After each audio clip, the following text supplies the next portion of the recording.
សួស្តីអ្នកទាំងអស់គ្នា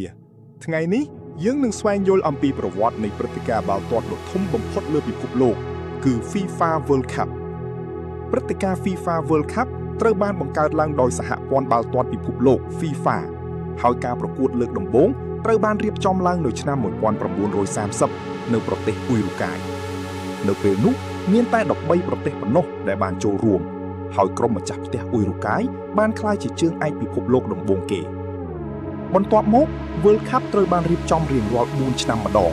ប៉ុន្តែការប្រកួតឆ្នាំ1942និង1946ត្រូវបានលុបចោលដោយសារសង្គ្រាមលោកលើកទី2ក្នុងរយៈពេលជាង90ឆ្នាំកន្លងមកនេះ World Cup បានបង្កើតនូវរឿងរ៉ាវជាច្រើនដែលមិនអាចបំភ្លេចបានប្រទេសប្រេស៊ីលគឺជាប្រទេសដែលឈ្នះជើងឯកច្រើនជាងគេដោយឈ្នះបានដល់5លើកខណៈកីឡាករល្បីៗដូចជាពេលេ Diego Maradona Zinedine Zidane Ronaldo Lionel Messi និង Cristiano Ronaldo សុទ្ធតែបានបន្សល់ទុកនូវស្នាដៃដ៏អស្ចារ្យនៅលើឆាកនេះនៅឆ្នាំ2026 World Cup បានពង្រីកចំនួនក្រុមចូលរួមពី32ទៅ48ក្រុមនិងត្រូវបានរៀបចំរួមគ្នាដោយសហរដ្ឋអាមេរិកកាណាដានិងមិចស៊ិកដែលជាលើកដំបូងក្នុងប្រវត្តិសាស្ត្រដែលមានប្រទេសម្ចាស់ផ្ទះរហូតដល់3ប្រទេស FIFA World Cup មិនមែនគ្រាន់តែជាការប្រកួតបាល់ទាត់ប៉ុណ្ណោះទេ